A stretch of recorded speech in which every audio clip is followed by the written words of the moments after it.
Isn't it wonderful nga nahuman nato ang tibuok James, no? Verse by verse, chapter by chapter, and we were able to really discuss it. And so I would like to continue what James is saying, and this is a very, again, this is a very practical book, no, very practical. How we should live as Christians. And so in the book of James, there are many issues nga ginaistoryahan ni James that is prevalent among us believers. Now, it's not just people from outside, but even inside the church, these are visible issues that we are going through. And so James wants to address those issues and be able to live a life truly and peacefully as brothers and sisters in the Lord. No? And so I am not saying that these are, kanang evident there is a Butuan Gospel Church. And I'm not saying also that these are not evident. No? I am just plainly saying to you what the Word of God says. Disclaimer, wala ko'y gipadunggan. Basta yung pastor nagwali, nagpadungog gini siya po nga. No, nagasunod ra gyud ta. We follow the book of James. No, we follow. And so now James is talking about slander, judging others, and boasting about tomorrow. And so I'd like the congregation to please rise as we read the Word of God. I'll be reading the first slide and you read the second slide. James chapter 4, verse 11 to 17. Brothers and sisters, do not slander one another.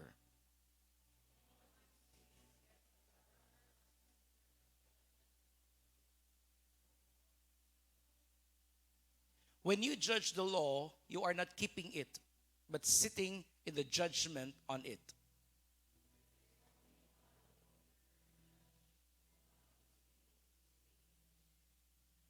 But you, who are you to judge your neighbor?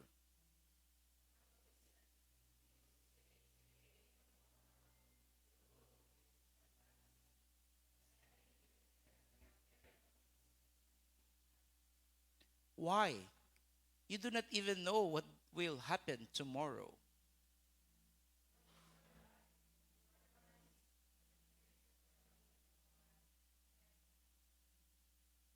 If it is the Lord's will, we will live and do this or that.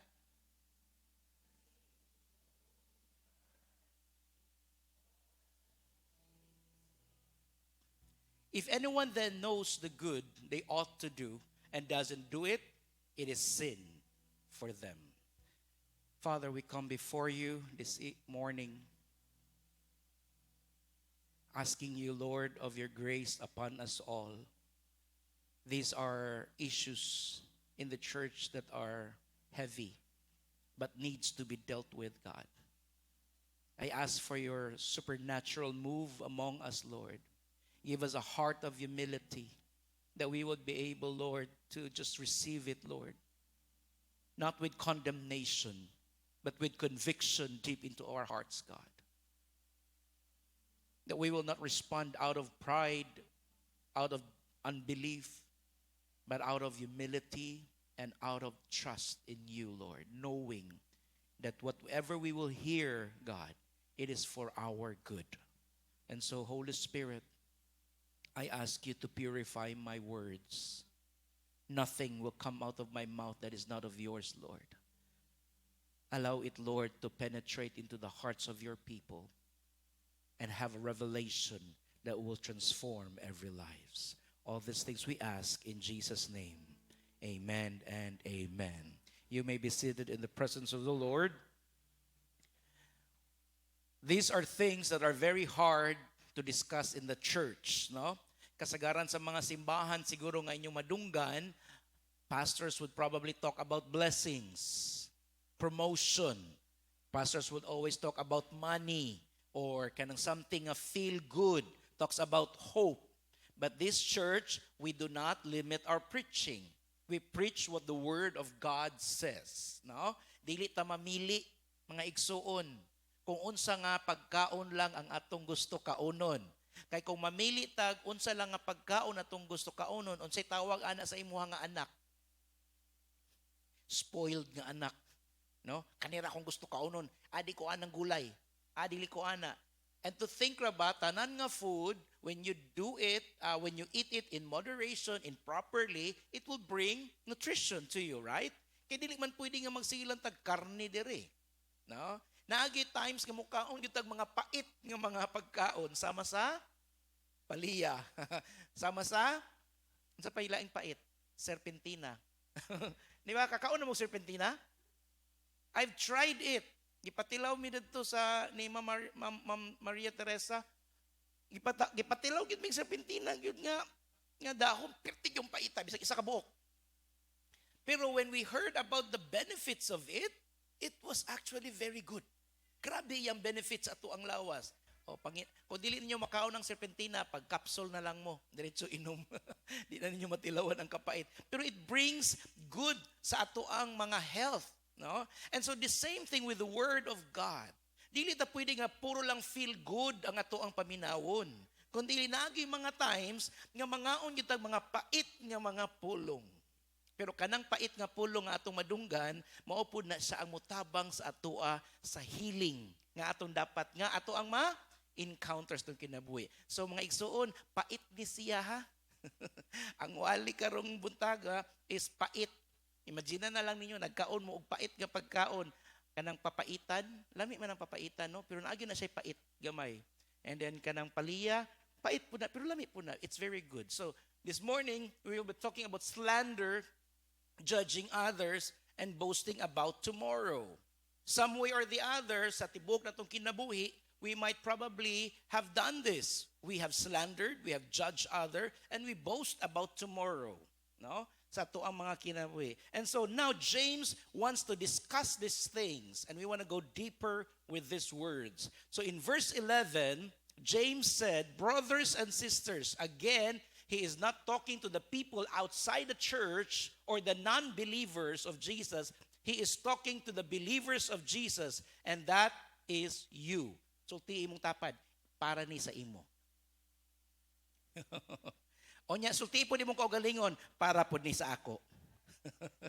Para ni sa ato ang tanan. Walay excuse ani ha. So let's not talk about the people outside the church. Let's talk about the people inside the church. Brothers and sisters, do not slander one another. Grabe no, nagsugusig sagpa din ta diretso. In short, in other terms, slander means speaking evil against your brother and your sister. When you speak evil against your brother and sister, for sure, it is not good. There's no such thing as slander nga maayo. No? Kasi when you slander a person, you are actually maligning the person. You are putting words or sharing words towards the person that is evil and that does not do good to the person. So there is a suggestion, 3 questions that you should be asking yourself before you speak something to that person or to the brother or to the sister. Tulo ka question bago ka mo istorya. The first question is, what good does it do to your brother or your sister kanang imong isulti? Kanang imong isulti, makamaayo ba na sa iyaha? Pangutan na imong kaugalingon. Kaning words nga about na ko is say, will this do good sa iyaha? Because if not, then do not proceed saying things towards that person. Does it do good to the person? When you say yes, go for it. Go, say it. But if it doesn't do good to the person, then ayaw istorya. Second question that you need to ask is, what good does it do to you or to me? Kanang imong isulti, makamaayo pud ba na sa imuha? Kung kaning istorya makamaayo sa imuhang brother or sister, next question is, makamaayo ba na sa imuha? Again, that's another question that you have to ask. Kay kung dili po na makamaayo sa imuha, ayaw na lang. Pero if you think it is good to you, then go for it. Then thirdly is this, will God be glorified in it? Mahimaya ba ang Ginoo sa imuhang istorya? So 3 questions before you say something towards your brother and your sister.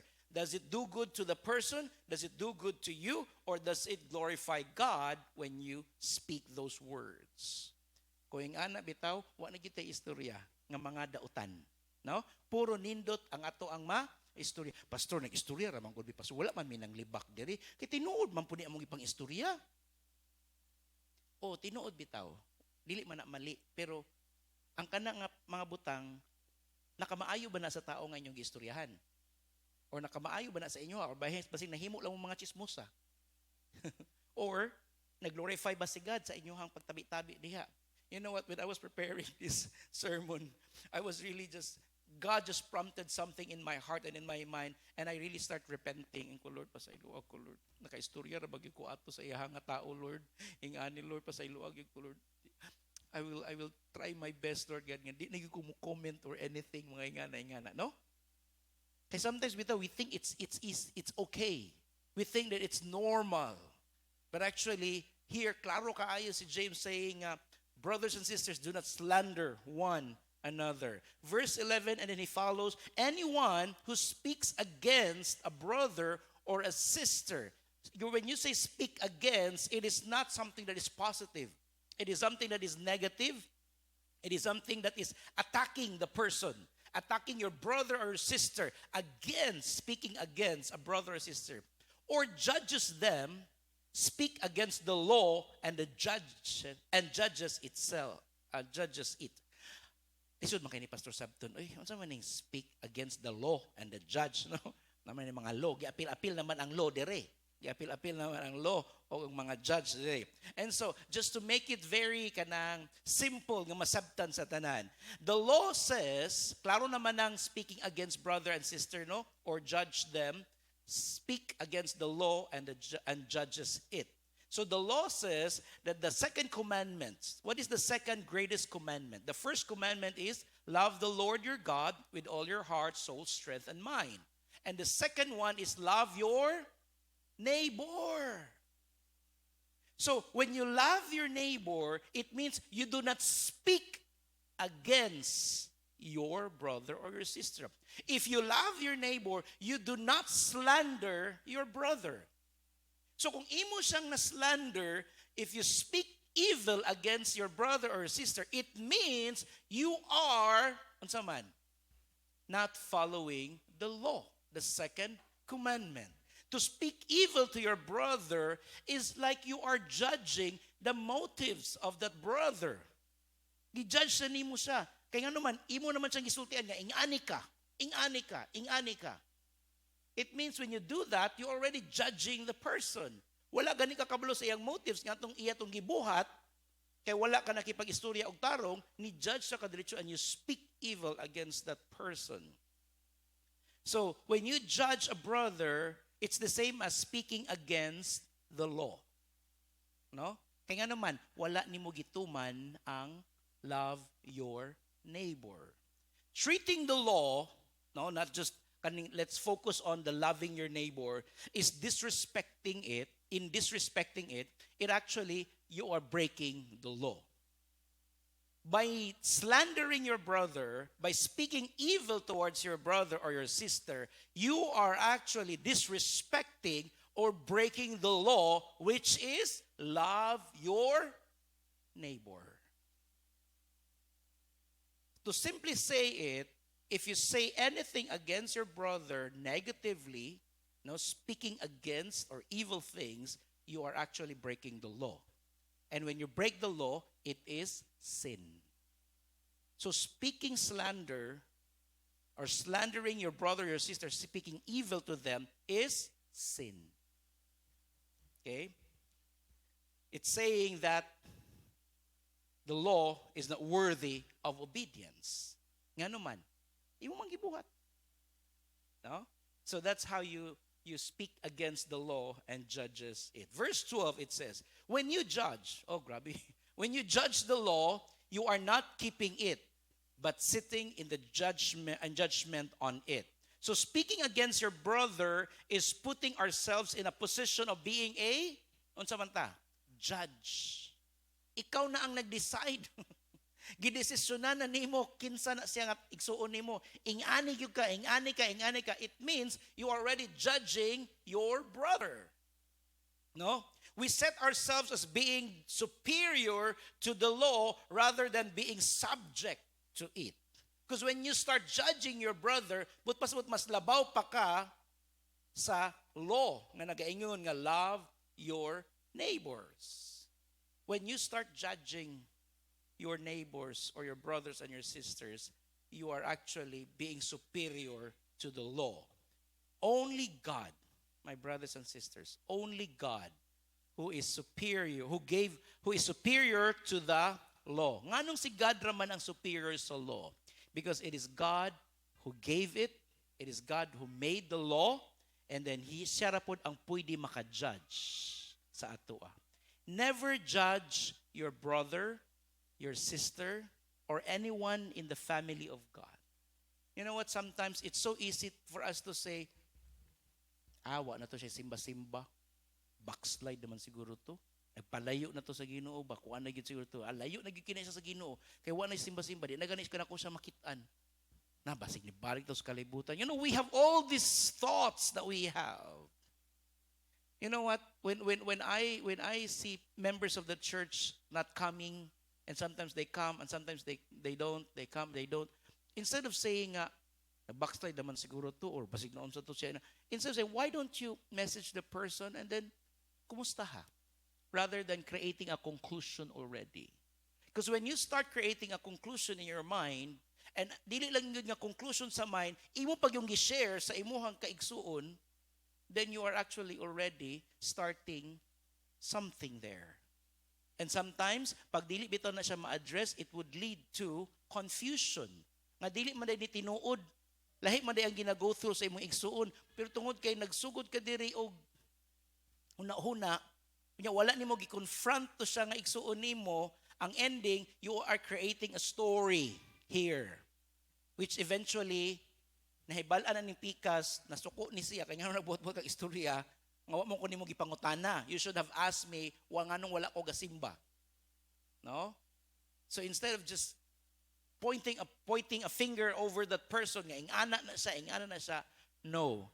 Let's not judge, mga igsuon, no? There are people that are going through also challenges in life or pain in life. There are po yung mga Kristohano nga abtik po kaayo musulti dayon. No? Abtik kaayo ta istorya.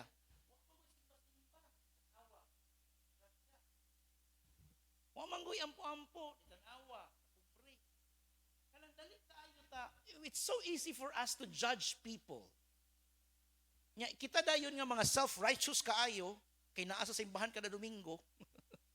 We are so self-righteous, no? Nga dili gid ta magka-problema kay kuan kanang nagasimba bi ako kada Domingo. You know what? Let's stop this judging. No?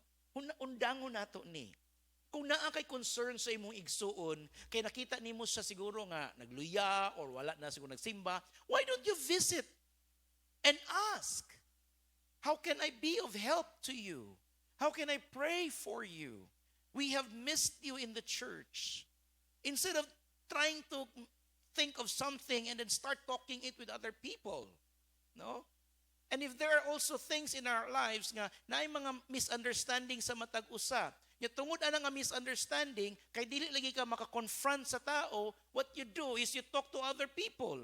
And then how can that be resolved when you don't talk to the person that should be the one that you will be talking? It creates something in there.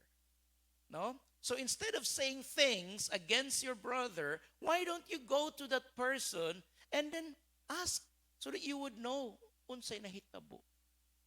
One member of the church came here and sometimes naana siya, sometimes wala na siya, naana, balik-balik na siya. Nagi times nga isa ka bulan wala gid na siya. And so people would probably think nga so man to nga membro asar man to na tunga usay dili tayo. Pero when I visited the person, I talked to the person, I said, wala gani ko nangutana sa iyaha nga, ngano wala na kay simba-simba. No, I didn't ask that. But I was just saying, kumusta ka? Then, siya na mismo nag-istorya nga, Pastor, kanang basig matingala ka, na ay times wala ko sa simbahan, na apoy times, kanang wala bitaw ko sa simbahan, Pastor, nag-travel ko ana, kay parts ako ang job, ising ani, or ginapa-duty mi, Pastor, pag Domingo, munang dili mi makasimba. Pero Pastor, naaray gyud gihapon ang ako ang kuan sa Ginoo, no? Padayon gyud gihapon ko. Napo ko'y friend na dili lagi nimo perminti makita sa simbahan tungod sa iyahang work, pero na-assure yun siya nga, Pastor, ang akong pagtuo, wag yun ako gihiwala sa Ginoo. Naa ra gyud gihapon na. So I hope that we can be in a position of understanding our brothers and our sisters, not judging them straight dayon, no? And so, especially on the evil side bitaw nga katubad ingon ako nga gigabaan na kay nganong naging ana. O mao nang napublik may hatag-hatag og tithes, wala gi-bless sa Ginoo. No, mga ingana nga mga istorya, please stop doing that. Let's not judge. No? So, kasi kung imo magong i-judge, when you start judging people, ang Bible na who are we to judge? Di ba? The next verse 13, there is only one lawgiver and judge. And this lawgiver, which is Jesus, God, and the judge. He is the judge over all. And He is even the judge of your motives. People cannot see your motives at all. No? Dili makitaan sa tao ang imuhang kasing-kasing. You may be saying different things, you may be acting different things, but the motive, dili na makita sa tao. And only God can see the motives of your heart. And so who are we to judge if we do not see the motives? Kung base na nga akong binuhatan ng ani, ang ako inistorya ng ani, pero lahi na ito ang nasa kong kasing-kasing, so you cannot truly judge me at all because you do not see the motives of my heart. So si Jesus, the lawgiver and the judge, and the one who is able to save and destroy. Si God ra gyud mga igsuon ang maka-judge sa atoa. Let's not judge people. Let's not say things against people. Let's not slander or say evil things towards the person. Only God can judge the person kung unsa man ang iyahang giagian. Verse 13, it says, "But you, who are you to judge your neighbor?" James remind us, kinsa man daw ta nga mo judge sa ato ang mga silingan or sa ato ang mga kaigsuunan. Who are we to judge? When you start judging people, look at yourself. Ing ana ba ka righteous? Ing ana ba ka limpyo? Nga wa gyud kay sala? Ing ana ba gyud ka pure nga wala kay skeleton sa imuhang closet? Makita nato sa tong politics karon, no? Gapanggawas ang mga skeletons nila. Masyak-syak na lang ka nga naggawas rin. Nya pagtuon na to sa una, they are this so kuan good, very pious sa ilahang tawag. But here, things are coming out. And so, who are we? Who are we to judge, mga igsoon? Because when you start judging people, you are usurping God. It means, gikuha nimo, gikawat nimo ang posisyon nga dapat dili ikaw, kundi si God ang mubuhat ana. No? Let's not judge. Sometimes, in our life every day, we go through judging people. Sometimes dili na ito mapansin nga nag-judge na di ay ka. Let's be reminded again and again that we are not to judge. Now, on the third issue that James is talking about boasting tomorrow. No? So, ni-move si James na yun sa next nga issue. So, first is slandering your brothers and sisters. Next is judging your brothers and sisters. Then the third one is boasting about tomorrow. Verse 13, it says, "Listen, you who say," paminaw, kamo nga nag-istorya, no? "Today or tomorrow, we will go to this place or to that city, spend a year there, carry on business, and make money." Is there something wrong with this verse? Is there something wrong with this verse? Because if you look at it, very clear kaayo ni nga plano. Sa mga businessman, you know this. Klaro kaayo ni siya nga plano. Kung makita ninyo diha, makita ninyo ang timeline. Kanus ama nila buhaton? Today or tomorrow. Makita nimo ang mga personnel, ang mga tao nga magbuhat ana. Kinsa man na sila? We. Sila daw, we. It means na anay mga tao nakaplaster na siya. What about the place? Naklaro ang place diha. We will go to this or to that city. So klaro kung asa ka magnegosyo, asa ka magbuhat. So nakita nimo ang time, nakita nimo ang personnel, nakita nimo ang place. What about the duration? Kung hangtod kanus-an nimo siya buhaton nga negosyo. Spend a year. Isa ka tuig nga plano. And then makita nimo dayon ang activity. Unsay activity nga ilang buhaton? They will do business. No? They will do business. And then you also see there the anticipated result. Unsa may result? Make money. O di ba klaro kayo na nga business plan? Klaro kayo na nga business plan. You have the time, the personnel, the place, the duration, the activity, the anticipated results. Unsay kulang? Where is God? Where is God in that plan? See, it's not a problem or it's not something wrong, no? To plan sa imuhang negosyo, kanus ani mo buhaton, unsay buhaton nimo, unsa klaro nga negosyo. Ang challenge mga igsuon, ang mali mga igsuon is kung wala ang Ginoo nakaapil diha. Verse 14 ingon siya nga, why you do not even know what will happen tomorrow? Nagplano-plano ka karon? Nagplano-plano ka sa imuhang kinabuhi? Mga estudyante, grabe nilang plano, mo eskwela ko karon, after 4 years, maging ani ko, pag guman, ingani. Grabe kayong plano.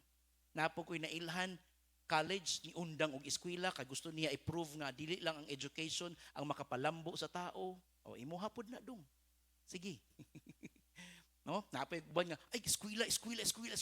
Halos kalimtan na nila ang Ginoo, di na sila musimba kay na eskwela ra gyud gihapon. Napa sila ay mga buluhaton nga mga kalimtan na nila ang Ginoo. Kay eskwela lang gyud kay dapat mo excel gyud sila sa school. Mga negosyante la trabaho gyud gihapon. Nga to the point na kalimtan na pud ang Ginoo kay sige trabaho lang gyud gihapon. Nga bisag even sa time sa pagsimba, dili na makasimba kay trabaho lang gyud gihapon. Na ay mga trabahante, hala, overtime. Pati Domingo, overtime gihapon. Bisag naa sa lay option not to. No? They plan. And then it says here, why? You do not even know what will happen tomorrow. Kinsa man sa tuwa diri ang kabalo, what will happen to you tomorrow? I don't even know what will happen to me in the next hours to come. I cannot. Because my pastor just died and I thought he will still live. Pero nawala na din siya kalit. And you also have loved ones. And even my father died that I don't even know nga mamatay na siya ana nga time. That's why ingon si James, wala man gani mo kabalo sa inyohang kaugmaon. And he's not just talking about the future, tomorrow. He's also talking about life. Ingon siya sa next verse, what is your life? Unsa man ay imuhang kinabuhi? You are a mist that appears for a little while and then vanish. This is the reality of our life, mga igsoon. Our life is not in our hands. Na ako'y professor, nangutana ko sa iyon ko nga, ma'am, professor, what is life? Gi-question yun ako siya. Doctor, she's a doctor. Iyon ko nga, Doc, what is life? Kabalo ka ang tubag niya sa kuha? Life is what you make. Kung unsa din nahitabo si mong kinabuhi, mo nang kinabuhi. Ingo nga kasad pud ana nga definition sa life oy. Kung ingana lang magani ang kinabuhi bitaw. Murag di na lang ko gasto mabuhi ani kalibutan na. If that is life. Pero you know what? That's the reality of life. My professor was just being true and real. She's not saying that life is beautiful. Sige daw, kinsa sa inyo makaingon diri nga beautiful yung kayo ang life. Because most of the time, we go through challenges in life. We go through testing and trials. Yes, there are victories. Yes, there are wonderful things that happen. But if you would really weigh things, every day we are bombarded with problems and challenges. So kung tanawin mo, what is life? And here, si James, ingon siya nga, referring to the kagamay sa kinabuhi. It's just a mist. Kita mo anang mist? Di ba, asura mo na ang gamay? Pag uman, mawala lang ka, seconds ra gani. O imagine ni mo yung kinabuhi nga seconds ra imong kinabuhi. Nganong seconds raman? Yes, compared to eternity, 70 years is just a mist. 80 years is just a mist compared to eternity. Ingon si James, it's just a mist that appears for a while and then vanishes. He's reminding us that life is so short. And tungod kay short raman ang kinabuhi, unsa may buhato nato, ayaw pag hinambog.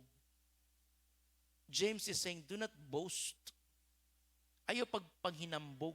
Kaya nga naman, gamay ra kayo ang kinabuhi. Ayaw pag hinambog nga, kaya na ko ni, bright kayo ko, nahuman akong eskwela, mo ni akong buhaton, mo ni akong buhaton, mo ni akong buhaton, mo ni, ingani akong buhaton, ingani. Kabalo ba mo nga maunay downfall ni Lucifer?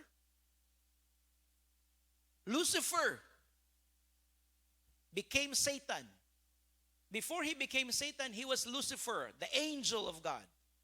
And because of the pride that is in him, that I want to be like this, I want to be like this, I want to be like this, ang pinakalas pag yun niya nga, I want to be even more than God. Mo nang daghan nga matay sa I did it my way. Kanang my way bitaw nga kanta. Di ba na namatay anak kay ni kanta siya? O tanawa. Kay I.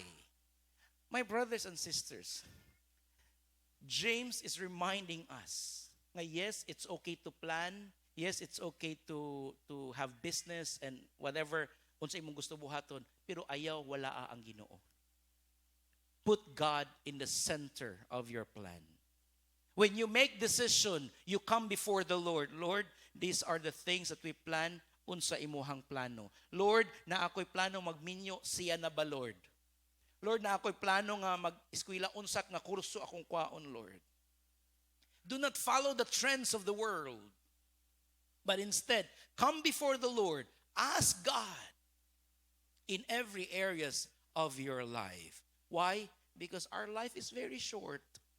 Kung short na lang manggani ang kinabuhi, hala, gamitan na para diha sa Ginoo. Verse 15, it says, if it is the Lord's will, we will live and do this or that.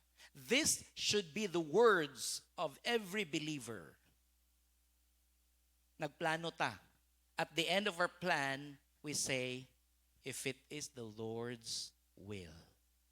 In short, ang kabubuton sa Ginoo maoy matuman sa ako ang o sa inyong kinabuhi. Na kay plano. Pero at the end of your plan, you would say, let your will be done. And whatever the will of God is, either affirmative or negative man na siya nga imuhang nakita, then dawata. Kay mao man na ang plano sa Ginoo. Na at times nga we wanted to go to this place. And ko, Lord, kung imuhang plano, na ako'y desire, pero kung imuhang plano, imong buhaton. Pero pag dili mahitabo, but pasabot, dili nimo plano. Okay ra pud ko, Lord. No? That should be the attitude that we have. If it is the Lord's will, we will live and do this or that. Verse 16, as it is, you boast in your arrogant schemes, all such boasting is evil. When you start boasting about your strength, about your wisdom, about your knowledge, or about your wit, or imuhang diskarte, when you start boasting, mga igsoon, that kind of boasting is evil. Why? Because it is out of arrogance. Ako ni, ako. Arrogant na ka nga tao. That boasting is evil. So, yung kapas, di na lang may musulti ang plano. No, sulti sa plano. Plano gihapon. No? Pero sa every plan, and as you continue to make that plan, i-invite ang Ginoo sa imuhang plano. Na kay plano mo balhin og laing nasod, na kay plano mo balhin og laing syudad, na kay plano mag-change og career, na kay plano magminyo, na kay plano yan. Tanan nimong plano. Duula ang Ginoo. Lord, what is your plan?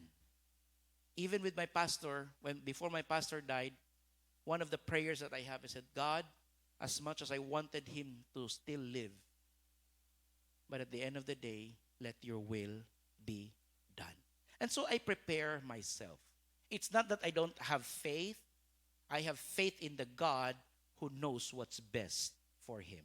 And so when I heard that he died, I said, thank you, Lord, for your perfect ways. And so when we have that kind of attitude, dili biya complicated ang kinabuhi mga igsuon. Maunang usahay bitaw magkareklamo-reklamo ta kay nganuman wala nakuha ang atong gusto. Kay nganuman kung muampo ta sa Ginoo, gusto nato makuha gito kung unsa tong giampo. It's not like that. Kasi kung ana manggani, then you are spoiled nga bata. Gusto niyo makuha kung unsa tiyo mong gipangayo. It's not like that. So when we pray because we want to align ourselves in the purpose of God. And so kung dili na plano sa Ginoo, dili niya na ihatag. Pero kung pugson gyud nimo, sige i-allow na lang sa Ginoo. But there will be consequences sa imuhang pagpugos. Okay? So, now, last verse. It says here, what is sin? For most of us, mingon ta nga sin is disobedience. Di ba no? Sin is not following the law. But here, James is saying differently what sin is. He defines sin in the opposite. No? Kung naatay sin of commission, you commit it and then you sin. Kay imong gi-commit. Nangawat ka, namakak ka, no? You covet, so it means you commit that sin. That is a sin of commission. This one is the sin of omission. When you say sin of omission, it means gi-omit nimo, wala nimo gi-buhat. Ingon si James, can I have the music team? If anyone then knows the good they ought to do, no? Kung si kinsa man sa inyo hadre knows the good, kabalo mo unsay maayo? Do you know what is good? I believe so. We have been listening sermons upon sermons here. We have been listening teachings, doctrines, and you have been reading your Bibles. You have been listening the Word of God. You know what is good. You know, mga igsoon. Ingon si James, if anyone then knows the good they ought to do, that good thing that you know, you should be doing it. It should not just stay in your mind. It should not just stay in your heart. But it should be evident sa imuhang kinabuhi. And how will that be evident? By doing. Gibuhat nimo, mga igsuon. Kabalo ka sa tinmaayo. Kabalo ka sa kamatuuran. Kabalo ka sa pulong sa Ginoo. Kaila ka sa imuhang Ginoo. Unya kana nga imong pagkahibalo niabot sa imong kasing-kasing nasabtan nimo, nakabalo ka nga mao ni ang maayo. And then you have to do it. Pero if you do not do it and doesn't do it, no wala nimo gibuhat, it is sin for them. In short, kung wala nimo gibuhat ang usa ka maayo nga butang, in the sight of God, you are sinning. Kung wala na ko gibuhat ang pagpasaylo, nga kabalo ko nga tama ang pagpasaylo, then I sin by not forgiving the person. If I am not being kind to the person, which I know that kindness is a good thing, then I sin because I am not kind to the person. If I am not patient to my brother, to my sister, and then I do not do that, even though I know being patient is good, then I sin for not being patient. If you do not do what is good, slandering is not good. Speaking evil towards your brother or sister is not good. Boasting about the future is not good. Judging others is not good. Then, unsay dapat natong buhaton? Those things that are good, mga igsoon. Instead of just thinking, one of the things that I want you to listen is, when you start focusing your mind on the negativity or sin bitaw, kana mga sala ba? Magsikag una-una og sala, una-una sa sala nimo, ingani akong sala, nakasala na sad ko, ingani. The more you think about those things, the more you process those sins that you have, the more actually you will commit it again. But when you start thinking of the good things that is in you, focusing on how can I obey God, how can I follow God, how can I follow the words of God, how can I give my life to God, how can I be faithful to God, how can I be humble, if you start thinking of those things, mas the more ni mo na siya mabuhat kaysa sala.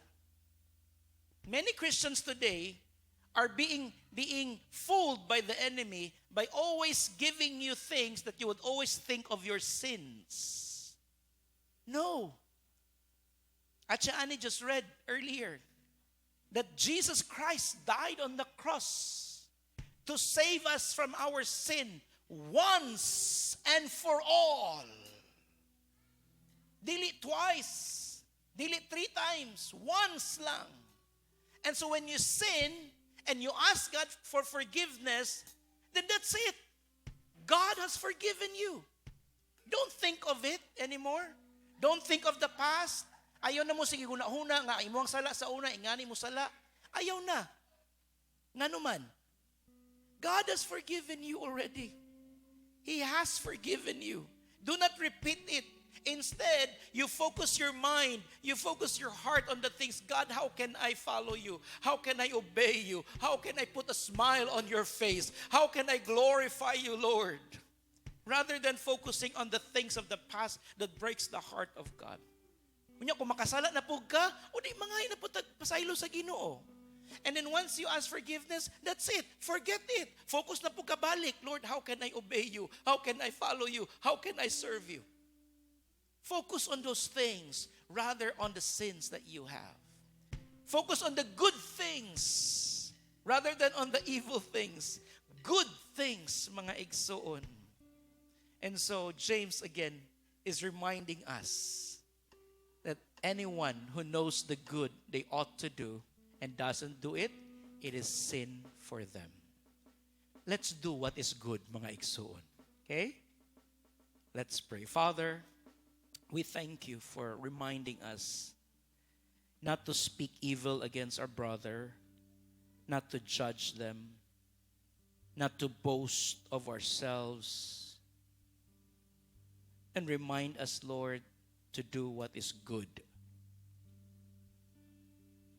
Give us your grace, Lord, every day, that we would be able to speak life to our brothers and sisters. That we would speak encouragement to them, Lord. And that we will not judge them, God. And we will not also boast of ourselves, because nothing of us, Lord. It is not by our might, nor by our power. It is only by your Spirit, Lord, that we're able to live and move and have our being. Remind us again and again, Lord, that apart from you, we are nothing, Lord. Apart from you, we cannot accomplish anything in life, Lord God. Why? Because even our very life, Lord, ikaw ang tag-iya ni ini nga kinabuhi. Remind us again and again, Lord, that life is so short, God, that we ought not to brag arrogantly about ourselves, Lord. But we only boast in you, God. Tungod sa Ginoo, naingani ko. Tungod sa grasya sa Ginoo, I was able to achieve these things. Because of the mercy of God, I can stand atubangan sa inyo. Only because of you, God. And Father, lastly, give us the grace and the strength to do what is good, Lord. Not to focus on the failures that we had, the sins that we had, which you had already forgiven. But let our eyes focus, Lord, on the things of you, obeying you, serving you, loving you. We thank you for your very word, God. In Jesus' name. Amen and amen.